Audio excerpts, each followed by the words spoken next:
Thank you. Yes, I'm going to explain all of these words as I do this talk. So yes, this is a little project I've been working on trying to formalize some reasoning with strict symmetric monoidal categories in Agda. And I've been exploring particularly one feature of Agda, which you will hear about, which I'll report on how it went as well and what I think of it. So let's start by I'm going to recap some definitions just because it's mainly for how I write things for terminology. So a monoidal category, as opposed to just a normal category where we have some maps and we can compose maps, which is a bit like sequential composition. And in monoidal categories, we also have the operation that we can compose things in parallel as well as in sequence. So we do this by this functor, which is the tensor product, which puts two things in parallel, basically. And then we have some morphisms. One is the left unit. So we have a unit of the tensor product, which is denoted by 1, which basically gets eliminated. And then we have a right unit as well. And also, this tensor product has to be associative. So in this case, I'm going to use associativity that moves things to the right. And all of these morphisms have to satisfy certain equalities, mainly triangle and pentagon. And we're going to see these in more detail a little bit later. So yeah, and monoidal categories really turn up everywhere where you have any kind of structures which are, kind of composed in sequence and in parallel, lots of like petronets and lots of lots of process structures, basically. So these are, everywhere.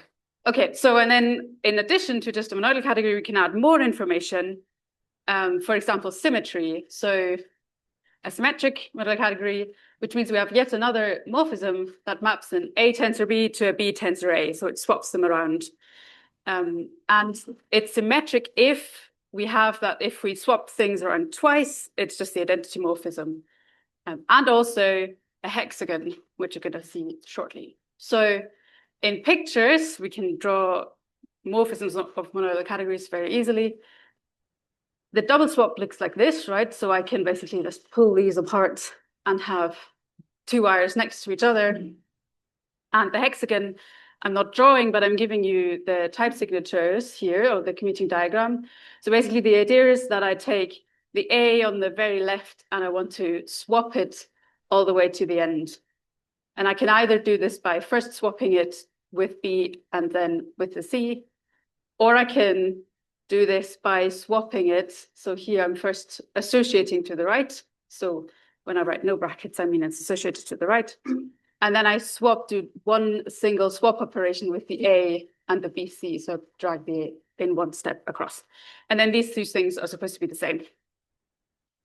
And in the string diagram language, symmetric monoidal categories have the nice property that basically whenever the ends of two morphisms are attached to a box, or wherever the end, as long as the ends are attached, whatever, I can move things, wires across in the middle arbitrarily, and it represents the same morphism. So there's the slogan, which is only connectivity matters for the string diagrams, for the symmetric monoidal categories.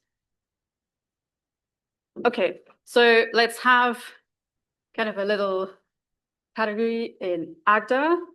So first I have a bunch of objects. And I have a 1, which is the unit of the tensor, and I have a tensor product. And then I also have kind of variables. So what I want to say is there may be other objects as well, which I don't really care so much about, but basically I have other things as well. And then I define morphisms to be a type, which is a relation on objects. So we have two objects here.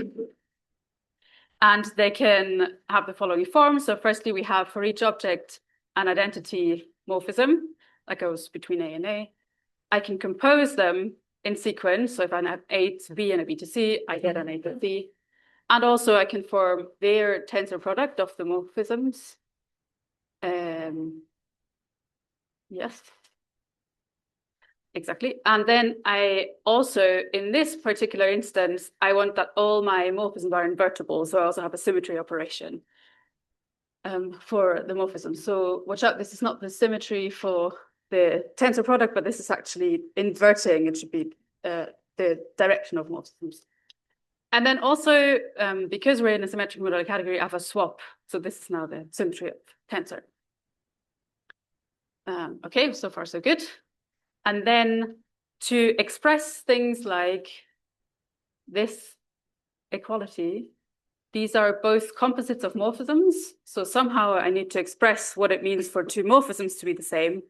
So I need to go one step higher up and not just have a relation on objects as the morphisms, but I need two morphisms which relate two of these one morphisms together. And I can express this. This is all fine. So it's a data type.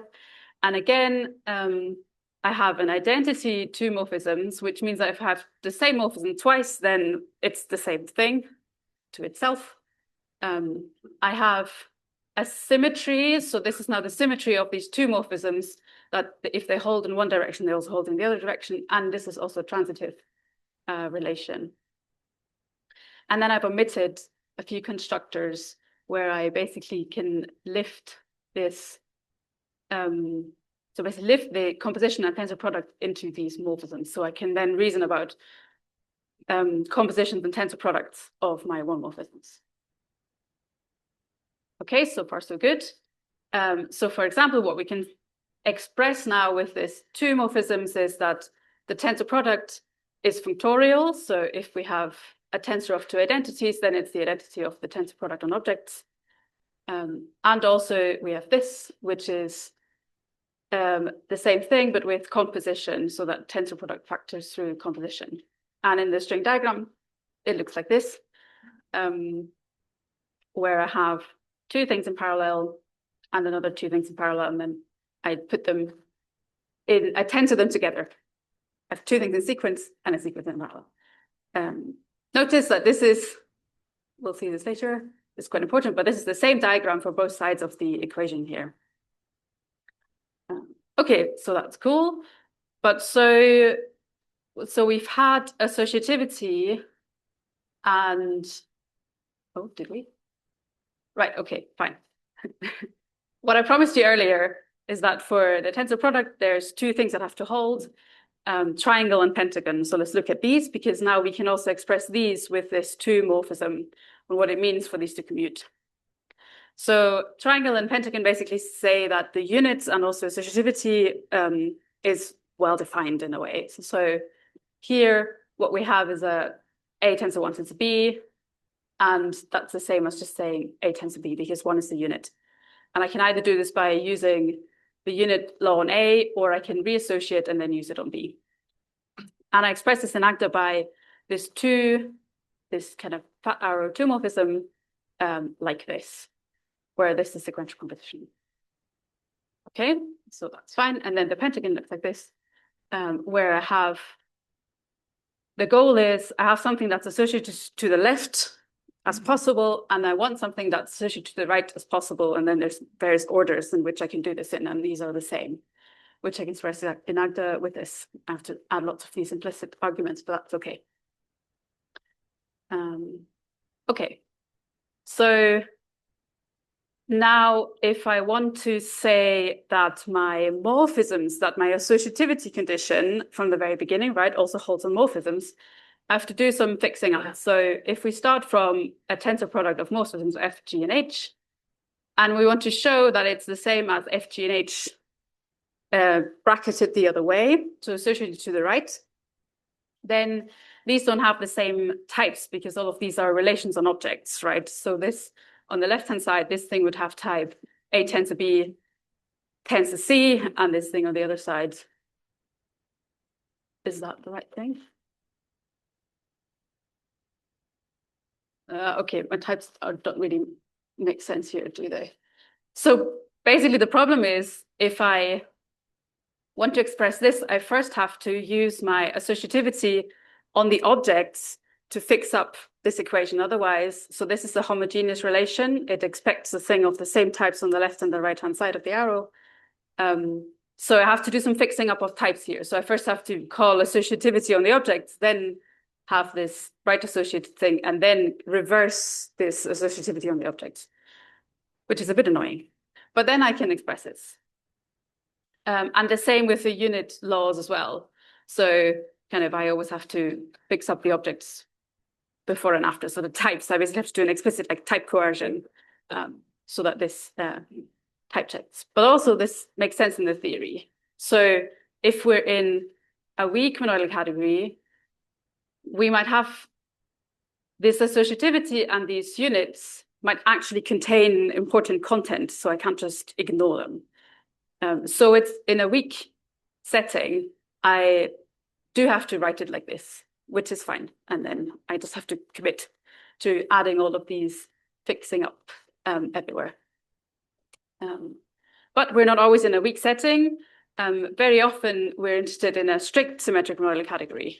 And in these categories, associativity and unit morphisms are the identity. So they are not allowed to contain any computational content. They have to be trivially true. And then if that has certain consequences, and one of them is that the triangle and the pentagon equalities are the identity. And I'm going to try and go back to here. So you see here, if associator is the identity and also the unit is the identity, then this is the identity. And if the right unit is also the identity, then this is also the identity. And then this entire thing holds also by the identity 2 morphism, right, between two identities. And same for the pentagon as well. So these are, the triangle and pentagon are merely equations about these kind of structural things that in a strict setting basically collapse.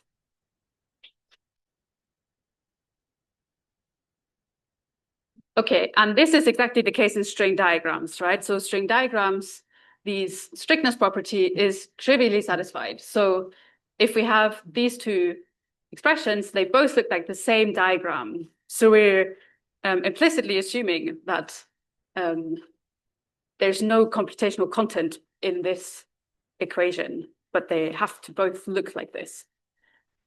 They also the input and the output type have to look the same, therefore. So this is partly why strict monoidal categories are interesting.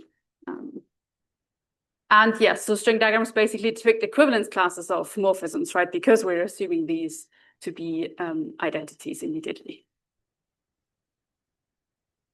Okay, so now I would like to model this reasoning in the strict version in Agda, where in my category that I showed you with the tensor product and with swaps, so the symmetric category, the only computational relevant or interesting content is in the swap operation. So what I have is a permutation. So every morphism takes some inputs and then it permutes them around and gives me some output. But all these associativities and unitars in between don't have any content. So they're purely structural kind of bookkeeping operations. And ideally, we would like to only talk about the relevant content in the proofs if we're doing the proofs with these categories, and leave the structural equalities implicit. And we can do this really easily on paper, but not so easily in a proof assistant. So remember this example here, right? So if I told you that, associativity of tensor and also the reverse of it, they don't actually have any computational content, then on paper you can say, okay, that's fine, I ignore them. But in Agda, I still need to include them so that this entire thing even type checks. Yes. So what do we do? Right, here comes the rewrite rules.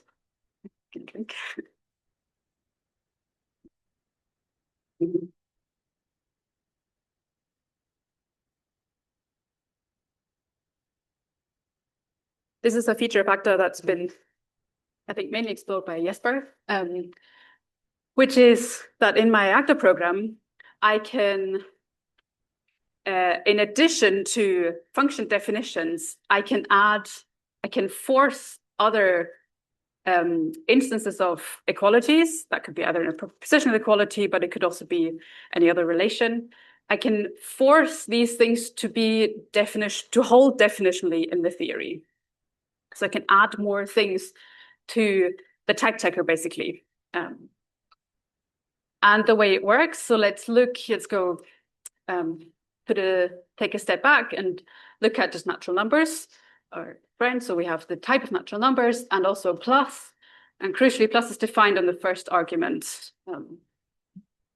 And then we have a statement that says, oh, but if I have a 0 in the second statement, then this is also a unit of plus, which I do have to do some work for because it doesn't automatically reduce because this definitional equality is stating 0 plus n and not n plus 0. So now, after having proven this, I can now take this propositional equality and add it as a definitional one. So I say, oh, rewrite by unit plus. So now, similar to what happens with my pointer's gone, to this thing anyway, happens now with this thing in the type checker as well. Whenever I have an a plus 0, it automatically gets rewritten to just a. And then I also can do this with associativity for natural numbers, right? Where once I've proven this, I can say, oh, okay, rewrite by it. And this is especially important or gets kind of very cool if you have another type that depends on natural numbers, for example, vectors. These are talk with vectors. So we have vectors which are an n2 set, and a concatenation of vectors adds the lengths of the input arguments up, right? So that's where the natural numbers in the index. And so now we can state something like this, which says that if I can concatenate A's, B's, and then C's, it's the same as concatenating A's plus B's plus C's.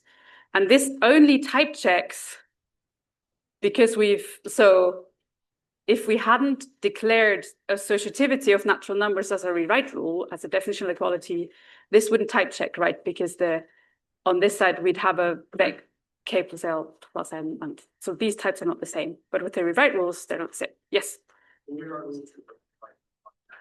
Yes, rewrite rules are biased.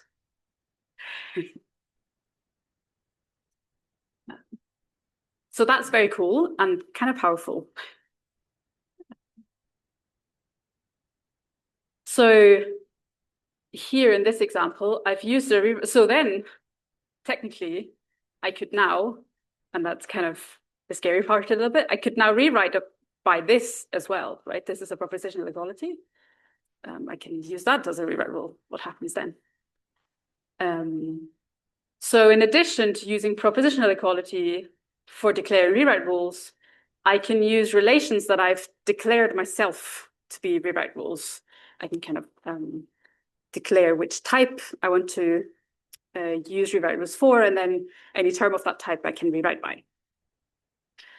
And basically the idea is I specify my own relation, and then I work in equivalences in equivalence classes, which this relation creates, right? And as you said, so this is directed. So basically what happens, I choose one representative of my equivalence class, and then I rewrite everything to that representative. For example, if I use associativity, then I say, oh, associate everything as much as you can to the right as possible. So now the plan is to use this for strict symmetric monoidal categories, where the associativity and the units, which are supposed to be identities, what if I actually make them identities because I declare them as definitional equalities in Agda? That's the plan, basically. And then that means I can only do the steps that are really talking about swapping things around and permuting things, and I can ignore everything else, which is exactly what people do on paper, right? You never write, oh, reassociate this before you do the next step. That's the plan.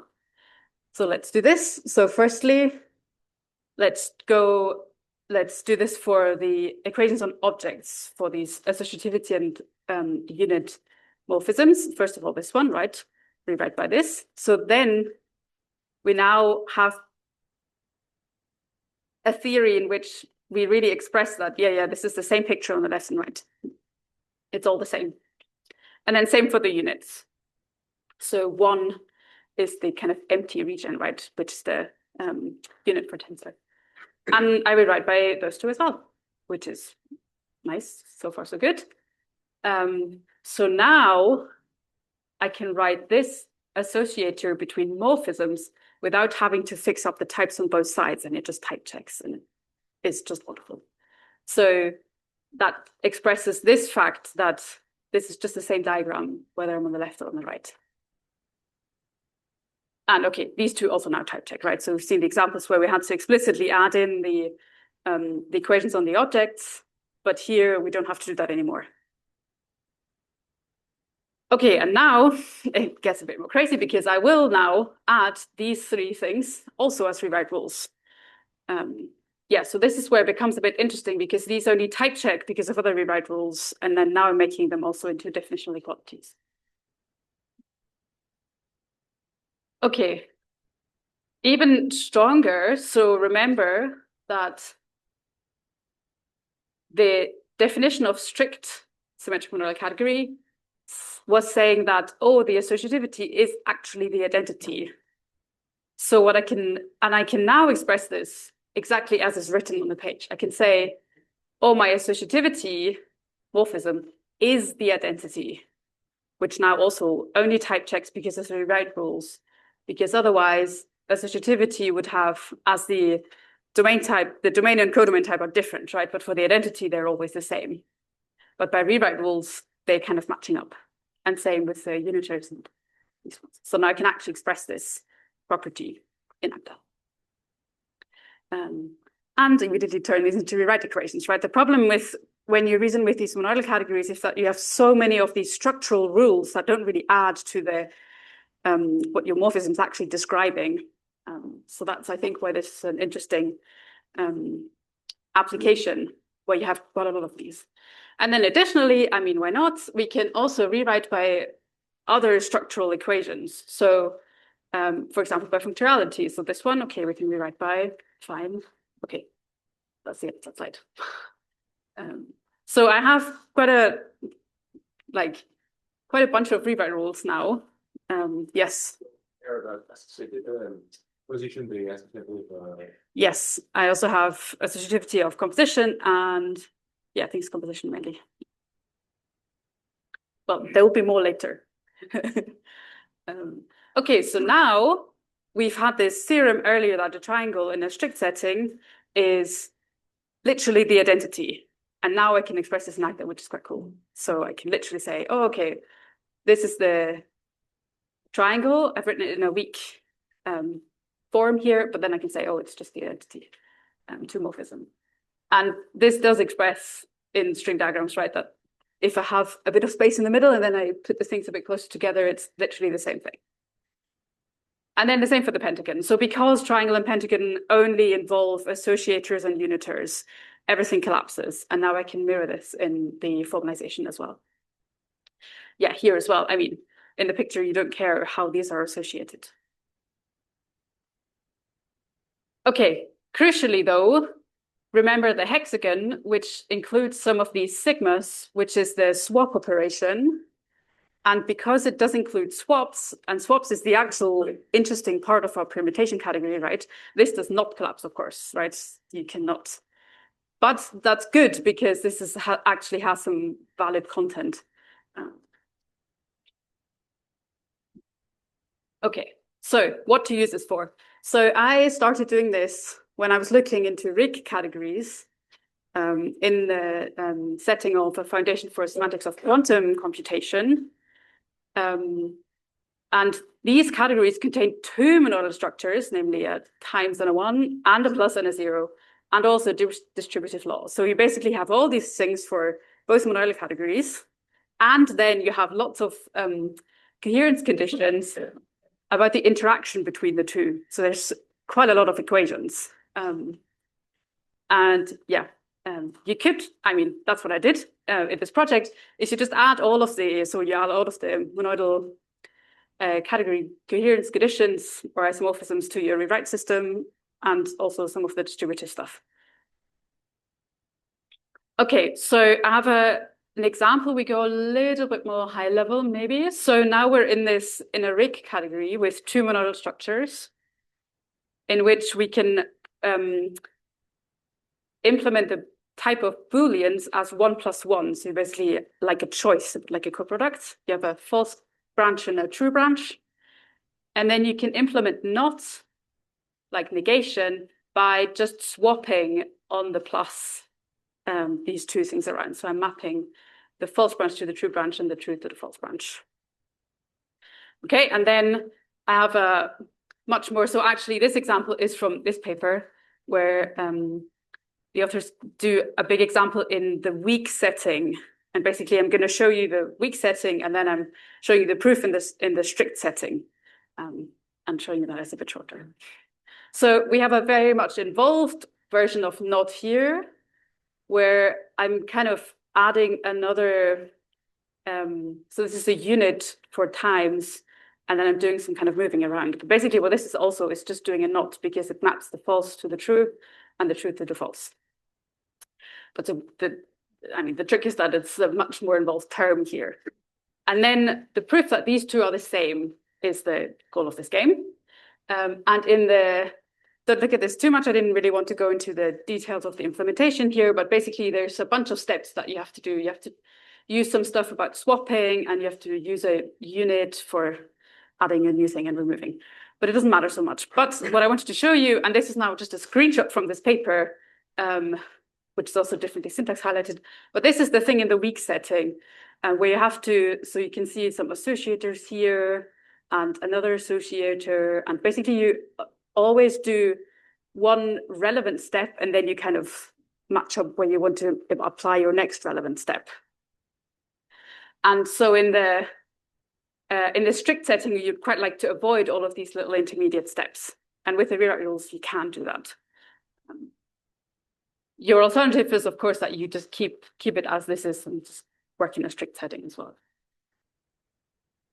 Okay, so one slide about confluence checking. So the Agda rewrite system comes with a confluence checker, especially a local confluence checker, which takes your entire set of rewrite rules and checks pairwise whether rewriting by them is confluent.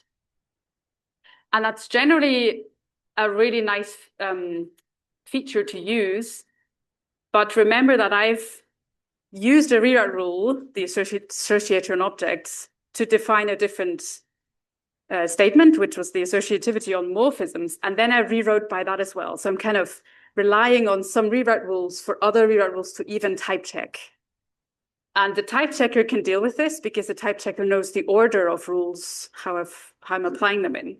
But the confluence checker doesn't know about this because the confluence checker takes all rewrite rules at once and checks them pairwise. So I can't tell the confluence checker, assuming these rewrite rules, could you check the confluence of those other rewrite rules? You can't distinguish between this. So unfortunately, the automatic confluence checker doesn't work for these systems where you have a multi-level rewrite going on. So you kind of have to do it by hand, which, to be fair, for monoidal categories is okay because there's lots of available theorems. But yeah, that might be right, okay, I'm coming to this soon, but that might be an interesting thing to look into, whether we can make the confluence checker more clever towards this, potentially. Okay, so to summarize, strict symmetric monoidal categories, and especially rig categories, contain quite a lot of these trivial structure coherence isomorphisms. And Agda rewrite rules can make sure that these trivial things are implicit in your proofs, which is very nice. And I can only prove the really interesting, like the content of my, the content relevant part of my proof, basically. And then some further ideas. So what about other flavors of monoidal categories? So this was symmetric ones. Maybe we can try this with braided, which is really, even by hand, really horrible to do if you have lots of like braidings and large diagrams. Maybe that would be something. Then the other thing that I would quite like to explore is maybe I can take, so Agda, for example, the categories library in Agda uses setoids everywhere, right? And it's all in the weak setting. So could we try and systematically take these setoids and take the equalities of these setoids and rewrite by those to make things strict. Yeah, and then there's a bit more, this sounds a bit dangerous, I think, which like what happens if I rewrite heterogeneous equalities? Might that be also used? And yeah, then the conference checker might also be interesting. And then another one is, what about things like 3 categories? Can you go higher? No idea. Yeah, and that's the end. Thank you very much.